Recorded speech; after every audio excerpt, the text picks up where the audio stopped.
Asia কাপের 10 দিন আগে হঠাৎই বদলে গেল এশিয়া কাপের সময়সূচি।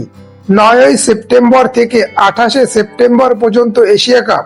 গ্রুপ এতে রয়েছে ভারত, পাকিস্তান, ইউএই এবং ওমান।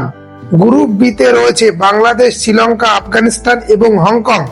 শনিবার এশিয়া ক্রিকেট কাউন্সিল অর্থাৎ এসিসি নতুন সময়সূচির কথা জানিয়েছে। এসিসির এই নতুন ঘোষণার আগে একটি ম্যাচ বাদে সমস্ত ম্যাচ হওয়ার কথা ছিল ভারতীয় সময় সন্ধ্যা 7:30 কিন্তু এখন একটি ম্যাচ বাদে সমস্ত ম্যাচের সময় বদলে দেওয়া হয়েছে। তবে কোনো ম্যাচের ডেট পরিবর্তন হয়নি। একটি ম্যাচ বাদে বাকি সমস্ত ম্যাচগুলির সময় 30 মিনিট পিছিয়ে দেওয়া হয়েছে। অর্থাৎ বাকি সমস্ত ম্যাচগুলি ভারতীয় সময় রাত 8টা থেকে দেখা যাবে।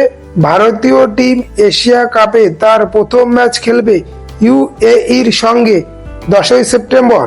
দ্বিতীয় ম্যাচ খেলবে পাকিস্তানের সঙ্গে 14ই সেপ্টেম্বর, যেটা এশিয়া কাপের সবচাইতে হাই ভোল্টেজ ম্যাচ।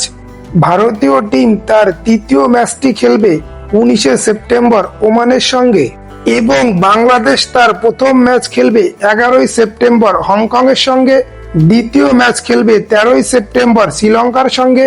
তৃতীয় ম্যাচ খেলবে 16ই সেপ্টেম্বর আফগানিস্তানের সঙ্গে। 9ই সেপ্টেম্বর এশিয়া কাপের প্রথম ম্যাচে মুখোমুখি হবে আফগানিস্তান এবং হংকং।